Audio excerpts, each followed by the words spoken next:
una rememoranza de lo que ya han llevado.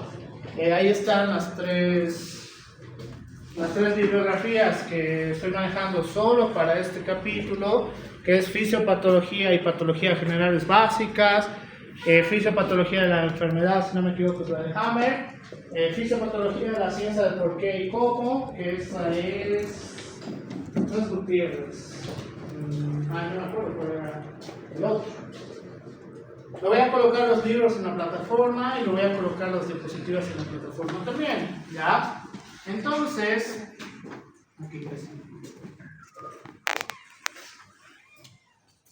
Entonces, tenemos que tener claro con qué estaría relacionado la parte de inflamación en la característica fisiopatológica, ¿ya? Directamente con la muerte celular, que a través de la muerte celular pues tenemos que manejar dos conceptos que son relacionados con muerte celular, apoptosis, ¿sí? Bien. En la cual una va a ser la muerte celular programada y la otra va a ser una muerte celular por una sobreestimulación en el caso de la necrosis o por la falta de, ya, como puede ocurrir en la parte de la isquemia. Dentro de las características de la lesión celular vamos a tener tres, en la cual el agotamiento de las reservas de ATP, la generación en exceso de radicales libres, superóxido o radicales de hidróxilo y el exceso de calcio libre intracelular, ¿ya? La característica que han debido ver en fisiología cardiovascular, supongo, es que tenemos en el síndrome coronario agudo, ¿cuál es la característica de la lesión? ¿Entendéis?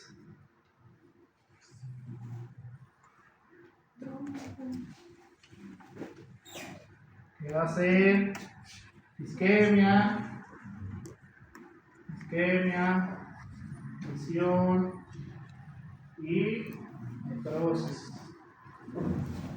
Utilizo este ejemplo para asociarlo a lo que refiere en estos capítulos de los libros de fisiopatología. ¿Por qué?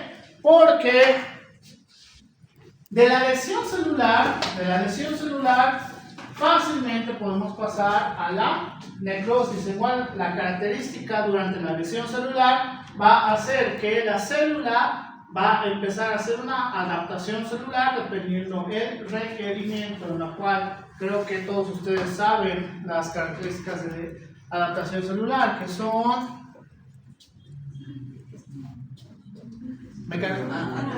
ya. Bien.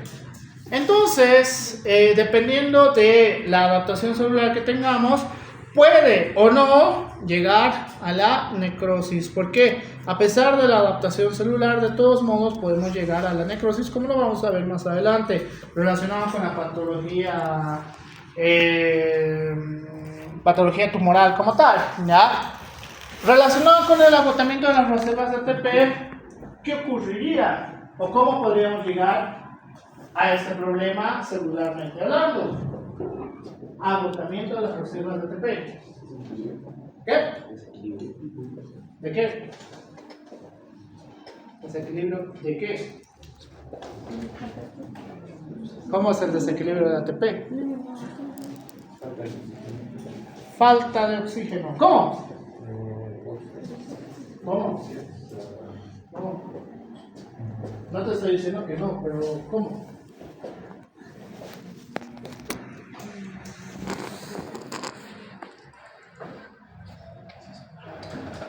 A ver, lo principal, ¿cómo llegaríamos al agotamiento de las reservas de ATP?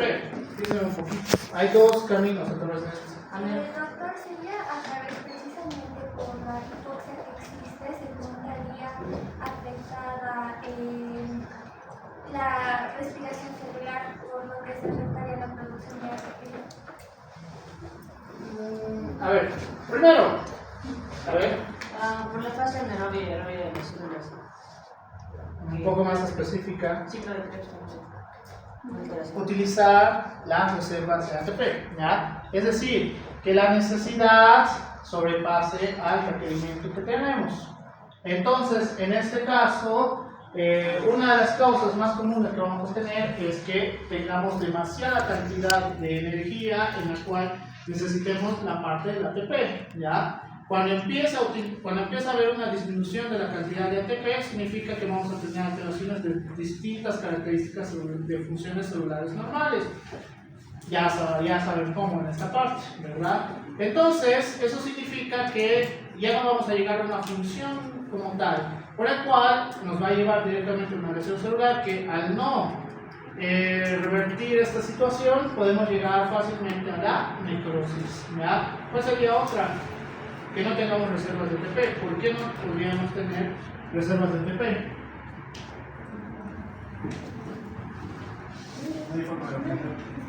¿Por qué? La cadena respiratoria está alterada. Ya, ¿cómo? En este caso, los radicales libres son los que no se acoplan a la respiración celular y esta no hace el debido proceso del ciclo de peróxido. Ya, pero me refiero a cómo podríamos alterar la cantidad de oxígeno. Hay una manera fisiológica y una manera fisiopatológica. Por el ciclo de del ácido láctico. Ácido láctico. Ajá. ¿Cómo? O sea, cuando hay un exceso de Y si hablamos acerca de la anorexia, que podría ser... Eso es diferente. Eso sería fisiopatológico. Es que es más nutricional ese aspecto. Acá, en este punto, tenemos que hablar del aspecto celular. Que no está mal la parte nutricional, pero tenemos que hablar primero de la parte celular. Lo del oxígeno está bien, pero a grandes rasgos no. A ver, ¿cómo podrían disminuir la cantidad de oxígeno ustedes sin la necesidad de ahorcarse? ¿Agotamiento? ¿Cómo agotamiento? El ejercicio no. Podría ser, pero eso es patológico. Fisiológicamente hablando. Bien. Altura. La altura. Es algo que no van a poder cambiar ustedes, ¿no ven? Es algo que no van a poder cambiar la cantidad de altura que está. Entonces, a mayor cantidad de altura significa que hay menos oxígeno. Los que han hecho sí, los voy a abrazar. ¿Qué? Bien, hay mayor presión de oxígeno, no menos oxígeno. Significa que en la parte del intercambio hematogaseoso es mucho más complicado hacer el intercambio hematogaseoso relacionado con la parte de oxígeno y el CO2. Entonces, esto puede llevarnos al agotamiento de las reservas de ATP o directamente no tengamos una formación adecuada de ATP, ¿ya? Por el cual, uno de los principales problemas, según el libro de fisiopatología, es el agotamiento de las reservas de ATP para la lesión celular. El 2, la generación de radicales libres, superóxido o los radicales de hidróxido. En estos casos, principalmente relacionados con los eros, nos va a llevar a un proceso proinflamatorio, ¿ya? Entonces, la parte proinflamatoria va a llevarnos constantemente a la lesión celular. ¿Por qué el exceso de calcio intracelular, calcio libre intracelular, nos llevaría a una lesión celular? Esta parte sí es fisio. Bien. La activación de las vías de las caspasas. Entonces, todos estos nos van a llevar directamente a la lesión celular, pero dependiendo de la característica en la alteración como tal, nos puede llevar hacia la muerte celular o no, ¿ya? En este caso, si ustedes están en la altura y empiezan a tener agotamiento de las reservas de ATP, ¿qué tienen que hacer para evitar que empiece a llegar a la muerte celular? ¿Qué? ¿Cómo? Dar oxígeno. Dar oxígeno. Dar oxígeno. ¿Ya? Dar oxígeno. Si ustedes sufren alguna alteración en la parte respiratoria superior, ¿cuál sería la solución? Por ejemplo, un desvío completo del tabique. que hace una disminución de la parte efectiva de la saturación dental. No está mal, acto quirúrgico, puede ser. ¿Qué? No, ¿Podrías explicar eso de la hipotonía? Sí. ¿Por qué son tan agresivos?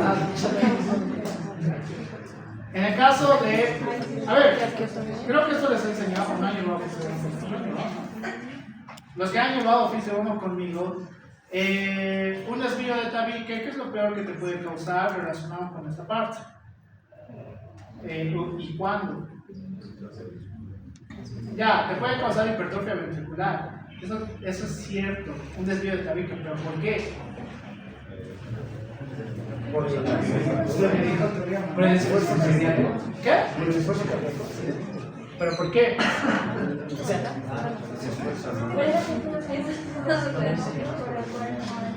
¿Por qué? ¿Cuándo? Significaría que el 40% de ustedes, que más o menos veo que tienen un desvío de tabique, están condenados a tener hipertrofia ventricular, lo cual no es cierto.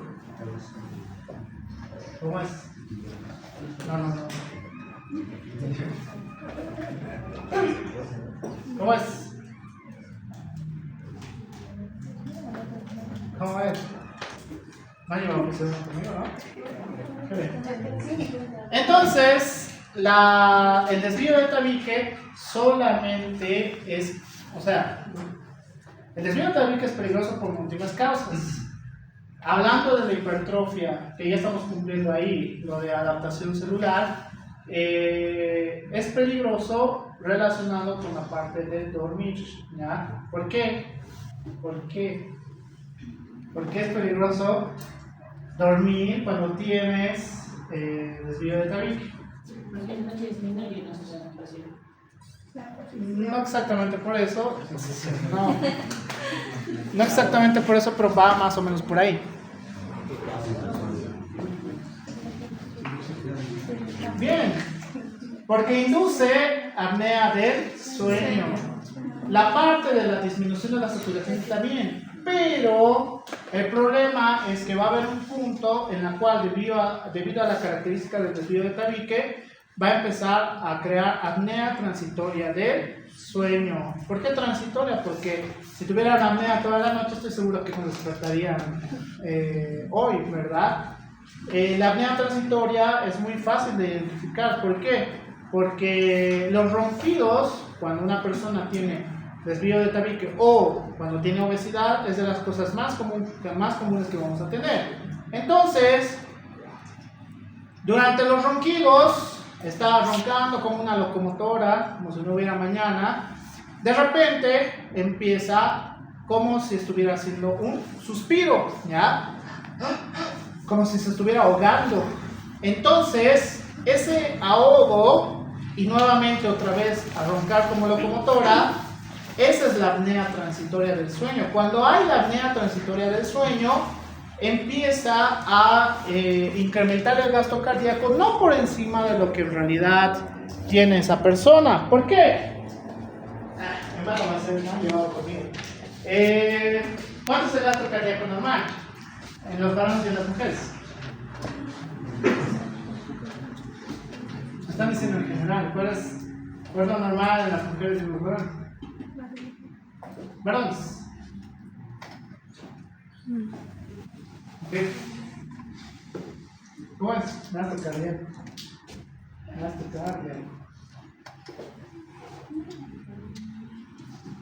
¿Cómo es? ¿Lo has llevado conmigo? 4.9 en quiénes?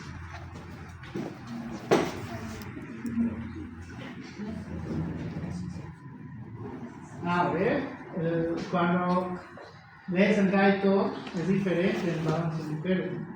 Mujeres 4.9, que se puede ir hasta 5.2. Varones, que va a ir desde 5.2, que este puede ir hasta 5.5, o en alguna literatura dice 5.6, ¿ya? Entonces, ¿a qué me refiero con el incremento del gasto cardíaco cuando tienes apnea transitoria del sueño?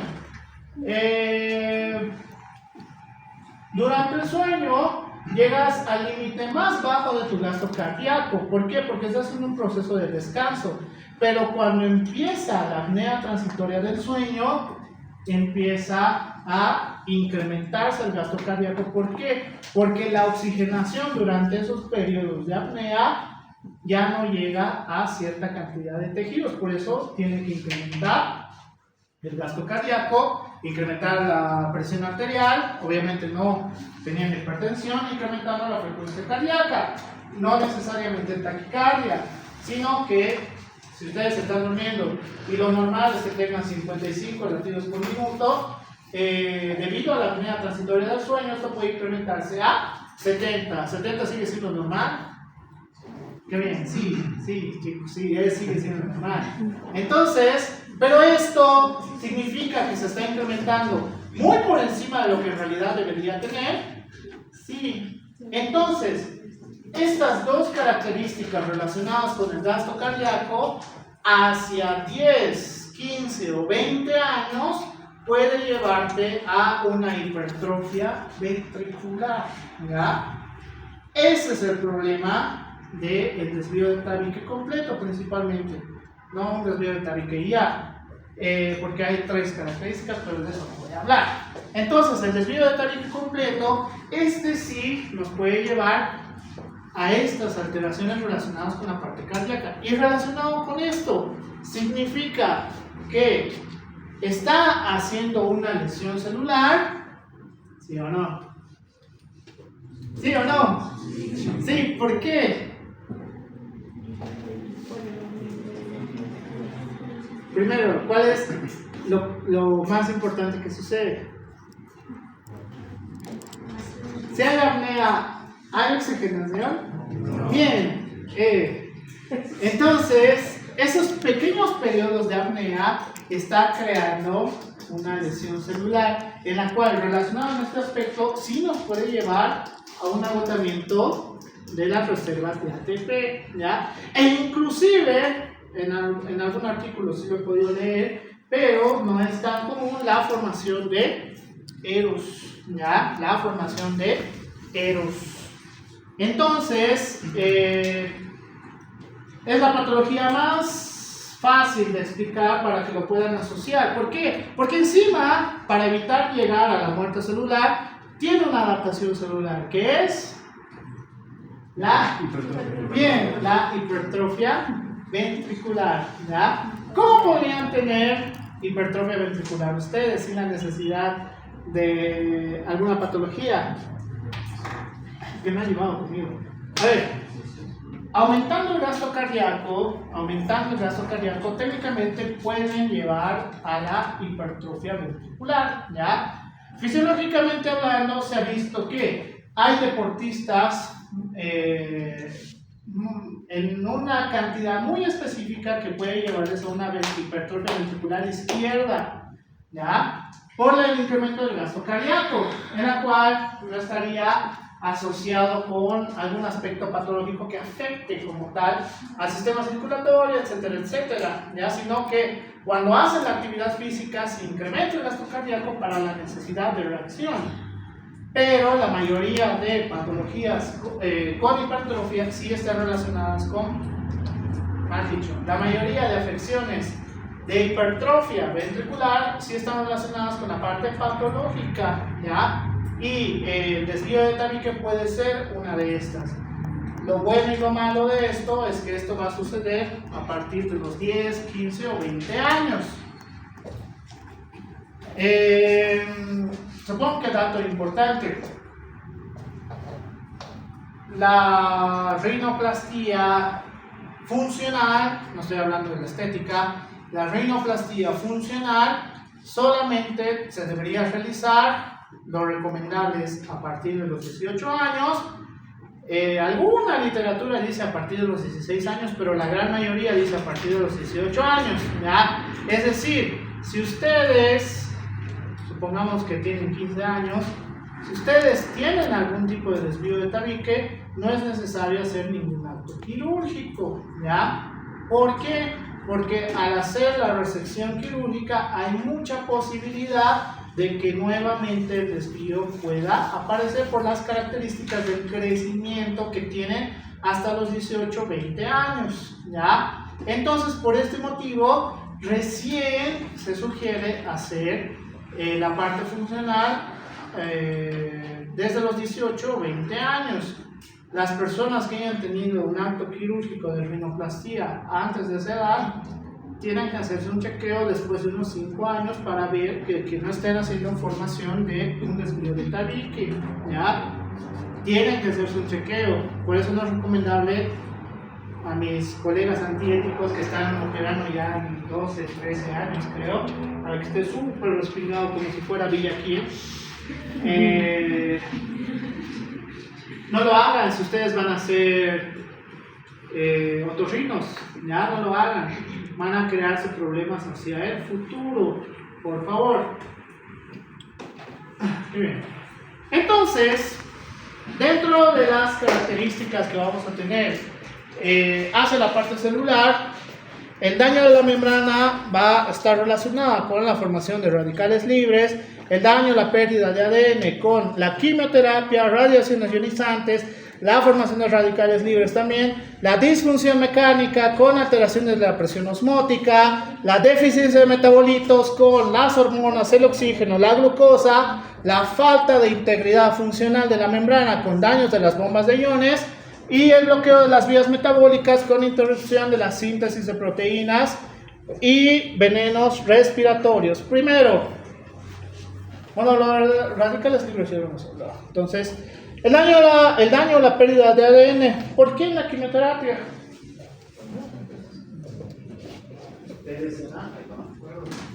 ¿Saben cómo funciona la quimioterapia?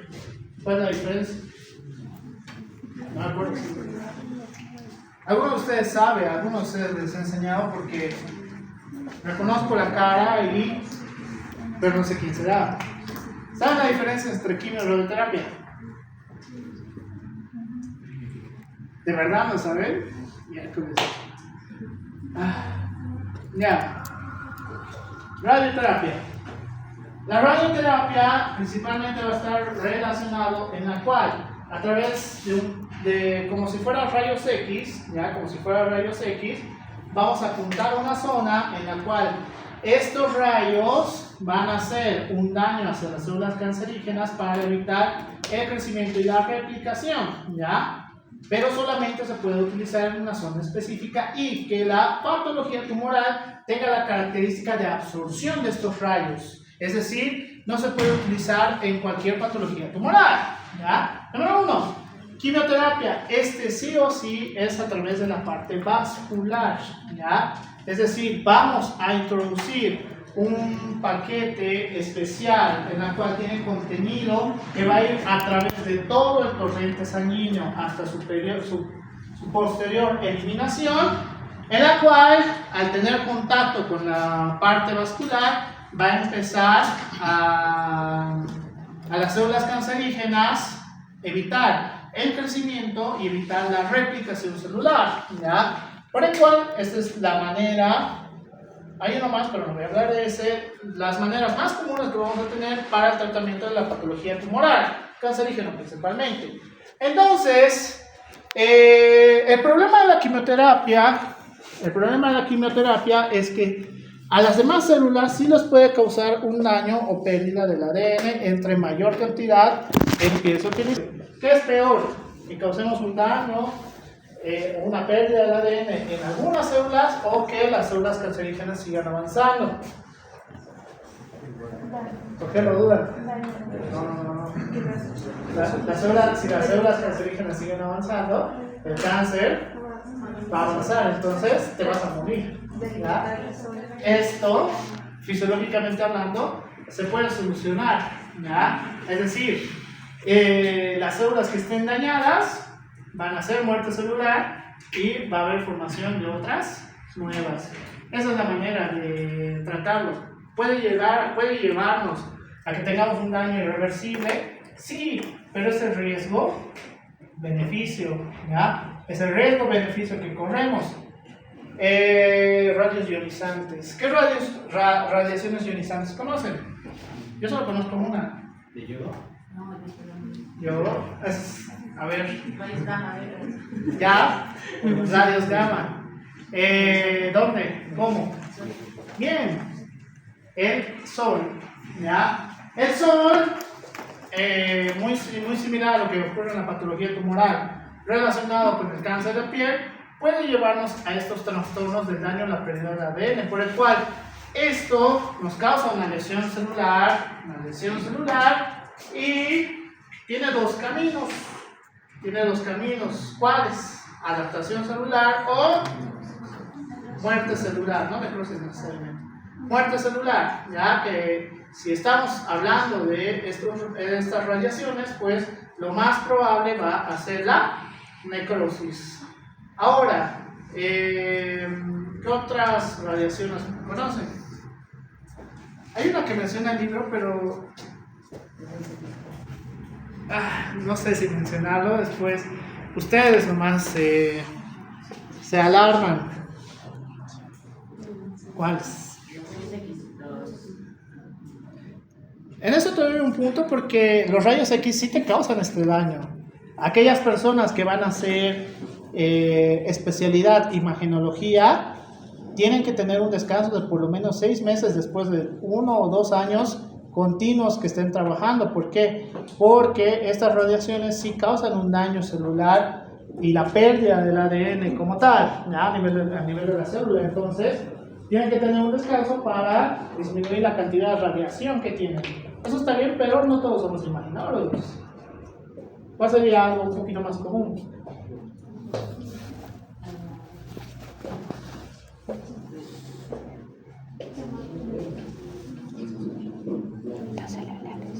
Hay uno que tiene y no tiene razón, porque el mismo libro lo menciona. Hay radiaciones a través de ondas electromagnéticas, por ejemplo, y lo menciona muy puntual.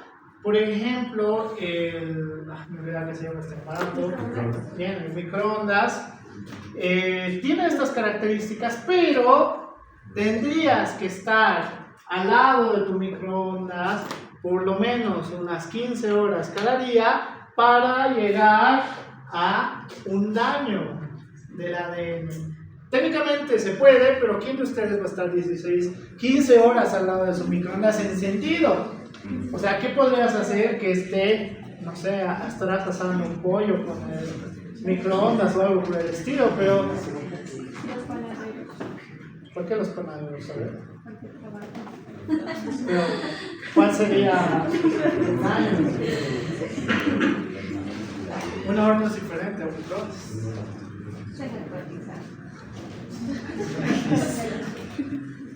Entonces, dentro de este acápite refiere que una investigación, la gran cantidad de aparatos electrónicos que tenemos, técnicamente sí hace un campo electromagnético, pero que mediante ha avanzado la tecnología cada vez es menor, ¿ya? Es mucho más seguro que hace 20 o 30 años, cuando los televisores tenían esa cola enorme y los celulares pues tenían antena y demás, ¿ya?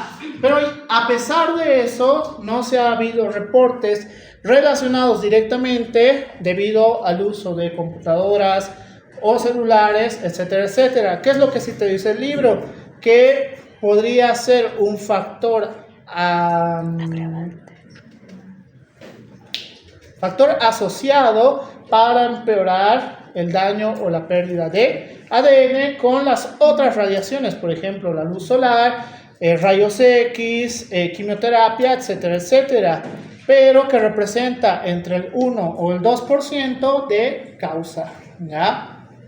Lo menciona el libro y bueno, supongo que es correcto mencionarles a ustedes, aunque me parece un poco ilógico, pero es el tema de moda, así que hay que seguir eso por si les preguntan.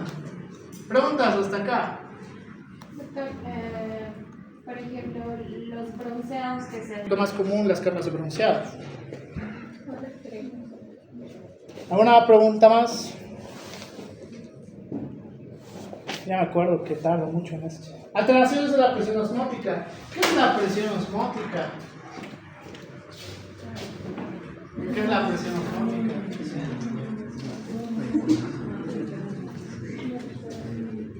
¿Qué es la presión osmótica? ¿Tiene examen el viernes y el jueves? ¿Tiene examen el jueves? ¿No?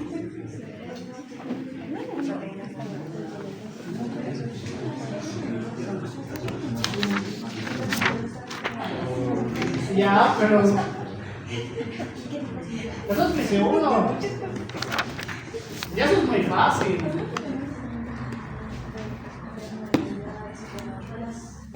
¿Pero qué es presión osmótica? Tiene otro nombre, ¿cuál? Presión coloidosmótica. Minutos, ¿no? Ya. Han llevado fisiología, ¿no? Vamos a tener dos tipos de presiones, ¿ya? La presión hidrostática y la presión coloidosmótica o la presión osmótica. Entonces, ¿cómo podríamos causar una disfunción mecánica en estos dos aspectos? Lo tengo aquí igual. No lo tengo.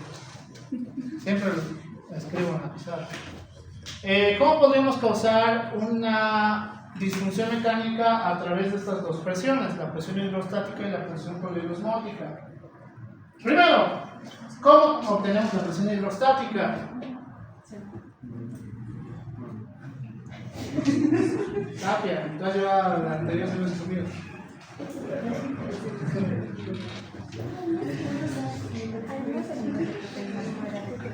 Presión hidrostática, dos conceptos, en la cual te dice que para mayor presión hidrostática tendríamos que obtenerlo a través de líquido como tal, que en este caso puede ser líquido intracelular o plasma, ¿ya? O plasma. A mayor líquido, para mayor presión hidrostática tendríamos que incrementar el líquido, es decir, que la presión hidrostática va a través de la fuerza de la cantidad de líquido que tengamos o la cantidad de plasma también, ¿ya? Mientras que la presión coloidosmótica, esta presión se ejerce principalmente a través de las proteínas, que la principal va a ser la albúmina. El 90% de la presión va a estar relacionada con la albúmina. Entonces, ¿cómo podríamos causar una disfunción mecánica en estos casos? Menos síntesis de proteína. ¿Qué? Menos síntesis de proteína. ¿Qué ocurriría? Que no habría albúmina y nada más serviría. Están fuera de equilibrio. Ahí te falta un concepto, pero vas por buen camino. A ver, las fuerzas de Starling, creo que se les da luces, fuerzas de Starling. ¿Sí? Ya.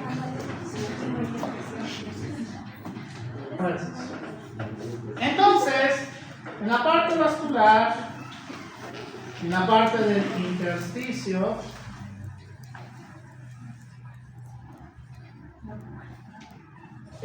vamos a tener una parte que va a ser justamente el LEC, que va a ser el líquido, ¿ya? Líquido extracelular, líquido intracelular. Entonces, en el líquido extracelular, normalmente acá abajo, que va a estar justo cerca del intersticio relacionado con la parte vascular, tenemos la presión hidrostática, ¿ya? En la cual la presión hidrostática, vamos a suponer que yo soy agua o yo soy plasma, es literalmente que yo haga esto, ¿ya? Voy a empezar a hacer presión. ¿Por qué? Porque de este lado empieza a haber mayor cantidad de agua o plasma, ¿ya? Es como si ustedes me empujen, ¿ya? ¿Por qué? Porque hay un montón de agua o plasma de este lado. La presión coloidosmótica, que es ejercida a través de las proteínas, principalmente la albúmina, normalmente hay dos tipos de presiones en este caso. Que va a ser justamente una presión coloidosmótica que hace una contrafuerza a la presión hidrostática o una presión coloidosmótica que coadyuva a la presión hidrostática de la parte vascular. ¿Ya? En la parte renal es un poco diferente, pero ya entienden esta parte. ¿Ya? Pero la fuerza principal, en el caso de la parte vascular, va a ser la presión hidrostática. Entonces, hagamos el ejemplo que su compañero nos ha dicho. Si no tenemos la capacidad de formación de proteínas, eso significa que ustedes que son la presión coloidosmótica y evitan que yo azote la pizarra contra sus dos compañeros, si desaparecen todos ustedes y solo quedan sus dos compañeros, ¿qué va a ocurrir? La fuerza de la presión hidrostática va a sobrepasar y entonces va a migrar mayor cantidad de líquido extracelular hacia el líquido intracelular. Entonces, eso significaría que la célula va a empezar a crecer de tamaño, es decir, se va a edematizar, por el cual vamos a crear una disfunción mecánica. ¿Ya? Ahora, ¿puede ocurrir totalmente lo contrario? Sí, ¿cómo?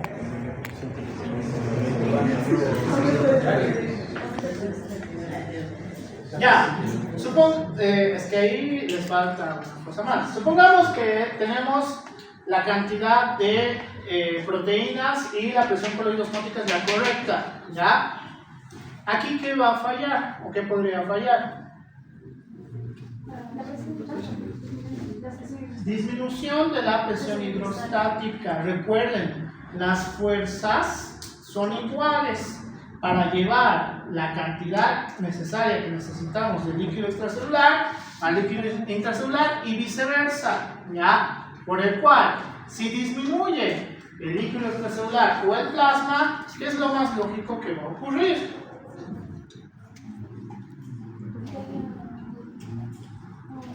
Esta es fisiología nomás, que todos ustedes han observado.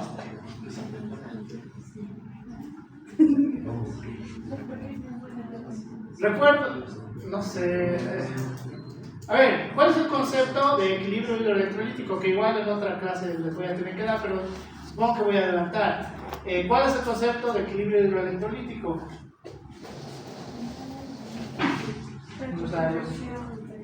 ¿Cómo?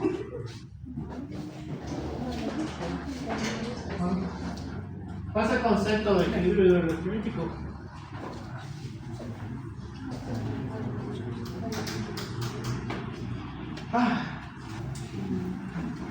A veces me pregunto por qué estoy así.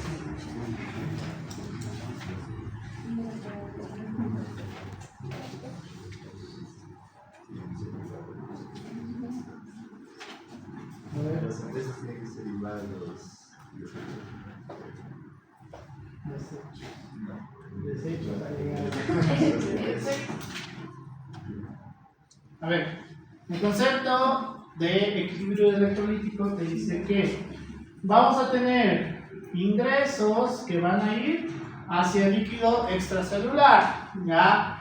En la cual estos dos ingresos van a ser, estos ingresos van a ser a través de dos vías. ¿Cuáles?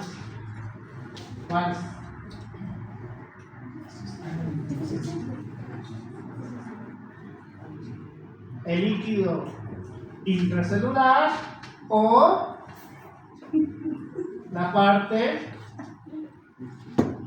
externa, ¿ya? El líquido intracelular o la parte externa. ¿A qué me refiero con la parte externa?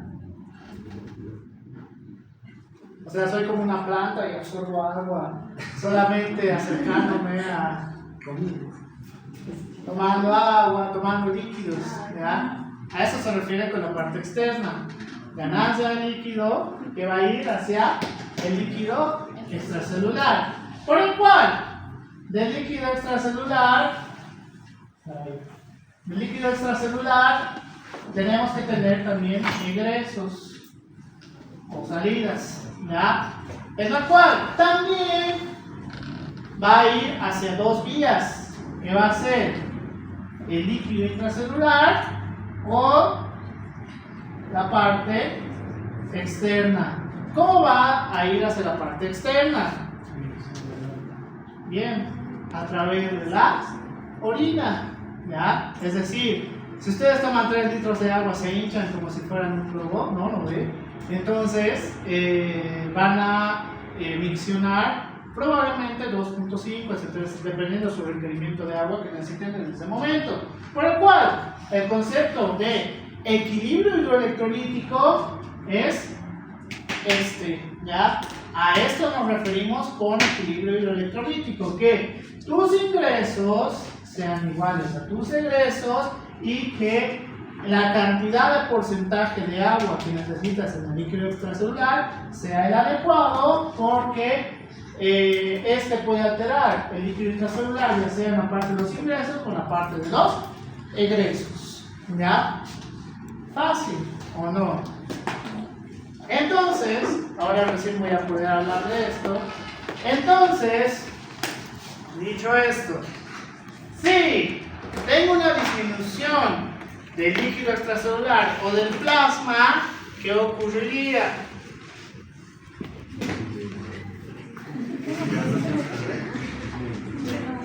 ¿Por qué? Todavía no llegamos a eso. Pero vamos a ver por ahí.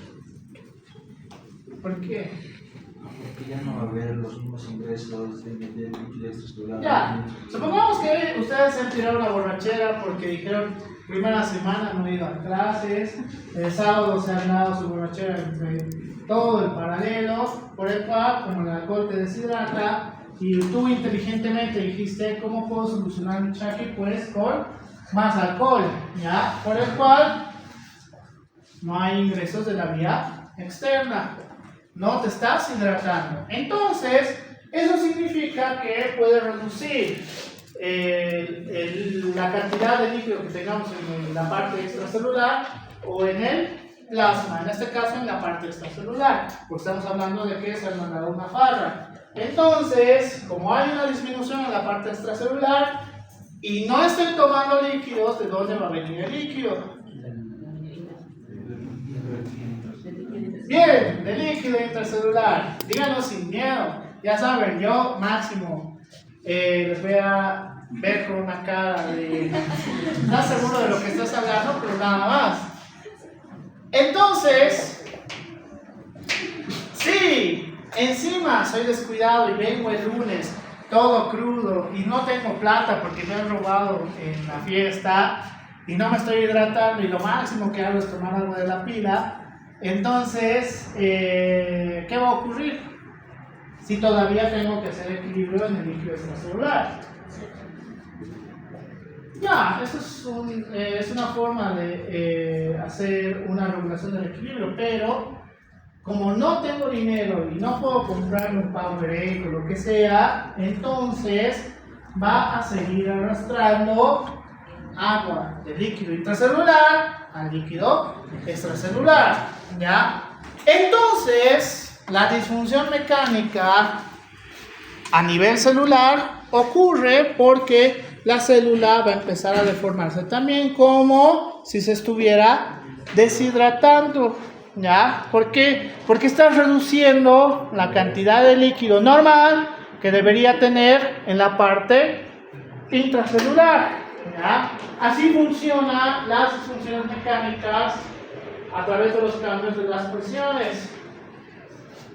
Por este motivo, tienes que saber primero fisiología para luego entender fisiopatología, ¿ya? Esto que sea un ejemplo de que más adelante, si no les voy a mencionar nada o no les voy a explicar así como les estoy explicando, ustedes lo van a leer. Y si lo entienden bien, y si no lo entienden, pues ni modo, estamos. ¿No ve? Porque todos han aprobado Fisio 1 y Fisio 2. Todos son aptos a entender fisiopatología 1, ¿verdad? Qué bien. El silencio otorga. Deficiencia de metabolitos Hormonas de oxígeno y glucosa. En el caso del oxígeno ya lo habíamos hablado. En el caso de la glucosa, ¿cómo podría estar relacionado? ¿Cómo podría estar relacionado? Energía pura. ¿Cómo energía pura? Con la glucosa, ¿cómo podría estar relacionado con deficiencia de metabolitos?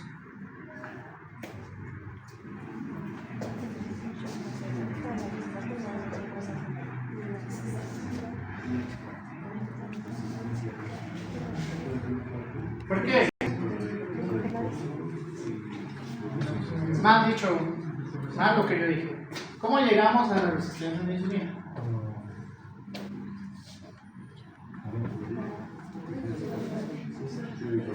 La fuerza de la insulina si no lo recepcionan. No capta la Sensibilidad de la célula. Ya, más fácil, sin complicarse tanto.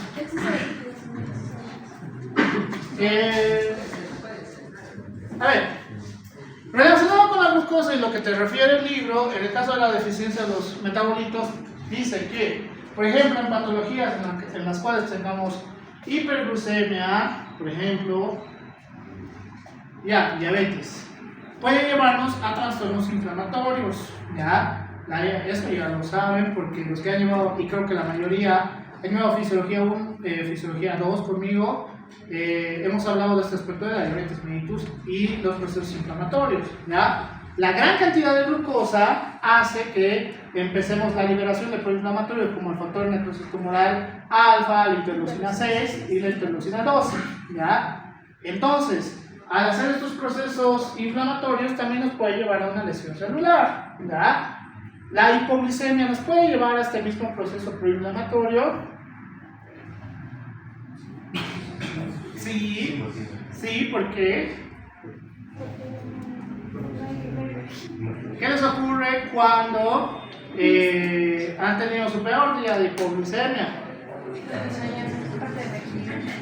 Bien, pérdida del conocimiento. Puede ser. ¿Por qué? ¿Por qué llegas a la pérdida del conocimiento? Tienes hipoglucemia, ¿bien? Falta de energía que no se puede regular ni siquiera por tu energía de reserva, porque no puedes sacar toda la energía de reserva para compensar la cantidad de formación de ATP también, Ese aspecto es fácil, ¿verdad? Entonces, relacionado con las hormonas, ¿cómo podríamos relacionarlo en este aspecto? ¿Qué hormonas? Primero, no está mal, insulina. Puede ser que la resistencia de la insulina puede llevarnos a alteraciones celulares o que la no producción de insulina también puede llevarnos a otros distintos procesos celulares, o lo más raro, se me olvida siempre este nombre, pero es un tumor formador de insulina, Es un tumor formador de insulina en la cual hay una cantidad excesiva de insulina, y en estos casos, si tengo secreción de insulina más allá de lo que normalmente debería tener, ¿qué va a ocurrir?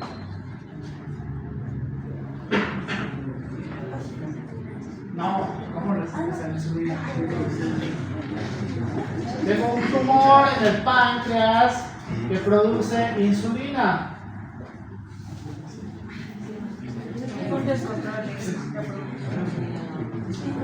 ¿Qué hace la insulina?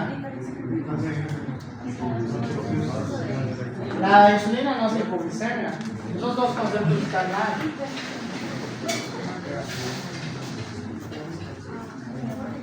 ¿Qué hace la insulina? Los niveles de glucosa. Disminuye los niveles de glucosa en sangre. Es muy raro que la insulina te lleve, la insulina del páncreas endocrino me refiero, no la insulina externa.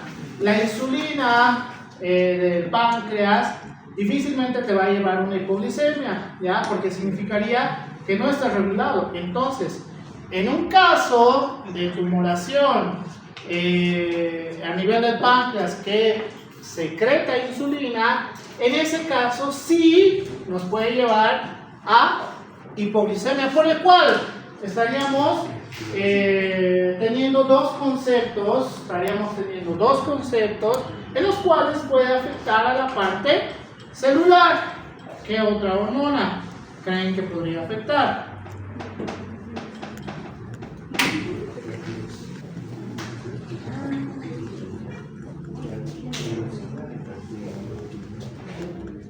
Hormonas tiroideas. Puede ser, está dentro de, es mucho menos común que haga una afectación tan directamente a la parte celular, pero la literatura nos dice que las hormonas tiroideas es de las que menos probablemente nos va a causar la deficiencia de metabolitos, pero entra dentro de una un poquito más común relacionada con ustedes. Bien, cortisol. La hormona cortisol. ¿Qué es lo interesante de la hormona cortisol? ¿Cuántas funciones tiene? No es un número.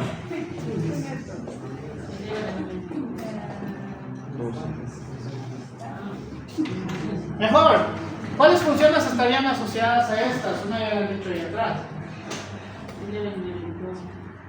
¿Cómo? A ver, recuerden, la hormona cortisol también está relacionada con un aumento de la secreción de insulina. ¿Por qué? Porque empieza a estimular la gluconeogénesis, ¿ya? Entonces, la hormona cortisol, el gran problema que vamos a tener es que si va a empezar la secreción de insulina más la secreción de hormona cortisol, vamos a estar hablando de una lesión celular también asociada a esto. Por eso, los pacientes con obesidad, en las cuales tengan características de prediabetes, que justo hoy salió un artículo de prediabetes, en las cuales voy a ver si creo que les voy a obligar a leer, porque solamente tiene 40 páginas para el viernes, jueves. Entonces, significa que la parte hormonal también puede afectarnos. ¿Cuál otra hormona creen? Técnicamente hay una más, pero es menos que la tiroides.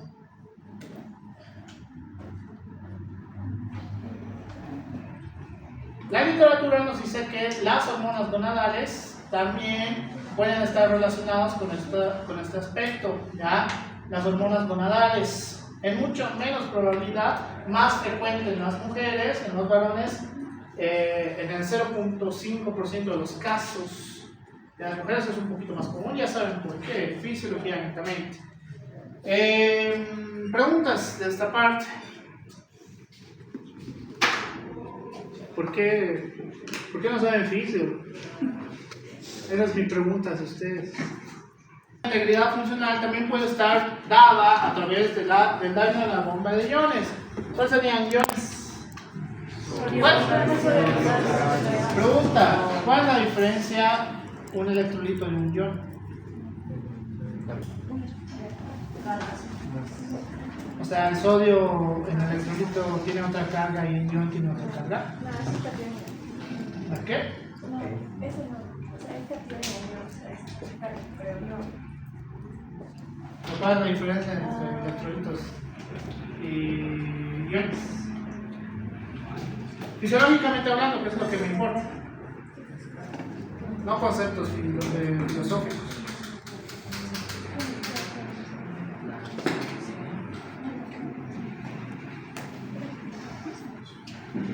¿No sería la acción que tienen estas? ¿Cómo? Los electrolitos compensan, mientras que los iones sirven para el...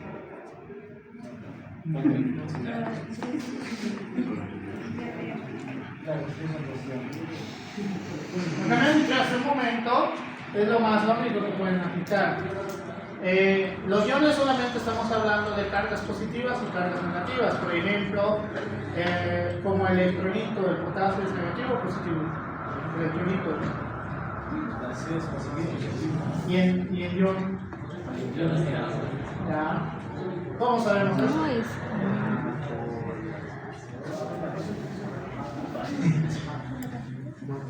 Por la cantidad, no.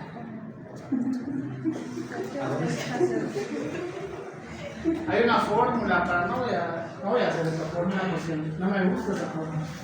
Entonces, dicho esto, significa que, ¿cómo podría causar una alteración los iones a nivel celular?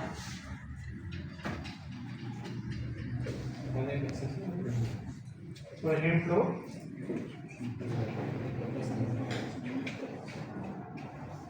estoy dibujando un globo vesical. Ya, acá está. Bien. Esto es un concepto más que todo. Recuerden, vamos a tener tres tipos de canales. ¿Ya? Esto es la parte intracelular y la parte extracelular. ¿Ya? Entonces, dentro de estos vamos a tener el sodio, el potasio y el calcio. ¿Ya? En la cual, para hacer el potencial de membrana, ¿cómo es la activación?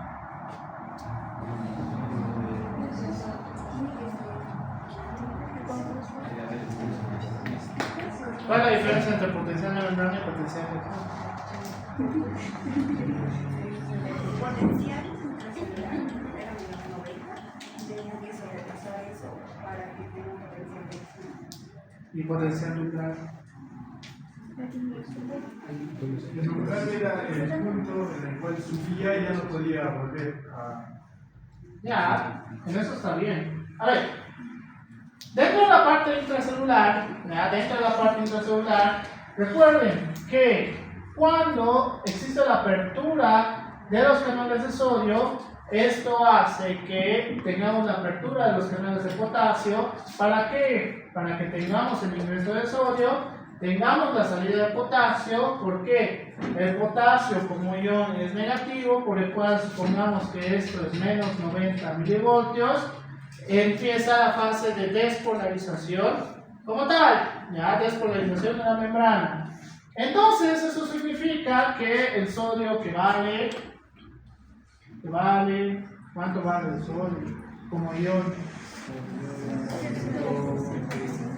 ¿Cuánto?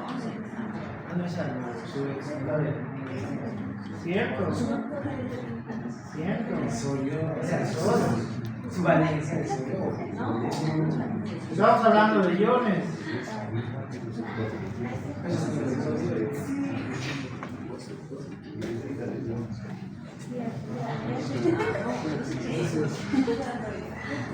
Más 62 milivoltios es mayor que menos 90 milivoltios.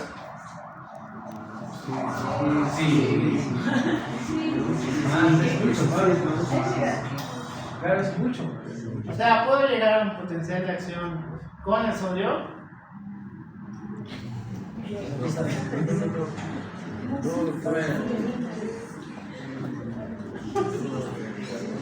Voy a tener que usar la otra pizarra.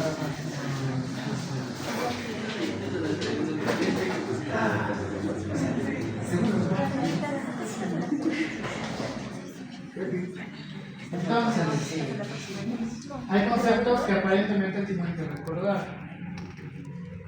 Que no les voy a enseñar ya.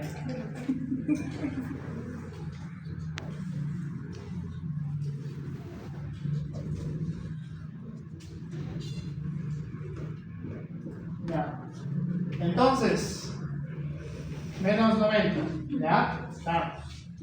Menos 90. Significa que cuando ingresa el sodio, le va a restar más 62 milivoltios. Aquí estoy empezando. El sodio va ingresando. ¿Hasta dónde voy a llegar? O voy a usar la otra que dice más 70. Más 70. Para que sea redondo y no estén ahí usando sus dedos. ¿Hasta dónde voy a llegar? Hasta menos 20. Menos 20. ¿Ya? Entonces, ¿lleva un potencial de acción?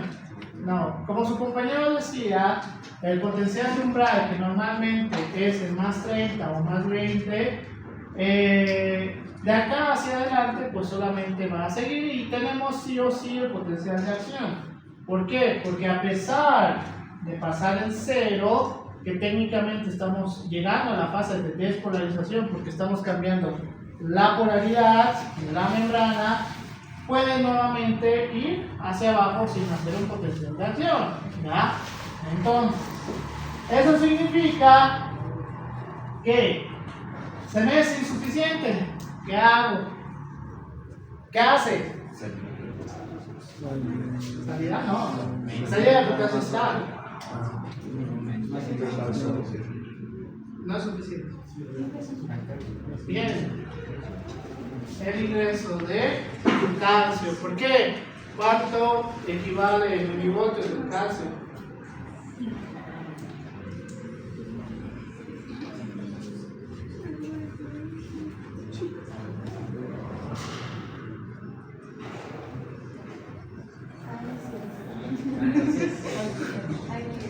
Más 124 milivoltios va a hacer que pase el umbral. Sí. Bien. Pasa el umbral, significa que ya tengo el potencial de acción, que es esta parte, solo es esta parte. ¿Ya? Entonces, volviendo a lo nuestro, porque al parecer tengo que explicar cosas muy básicas. La bomba de iones, ¿cómo nos causaría un fallo de la función, de la integridad funcional? ¿Qué se les ocurre? Es que no hay otro,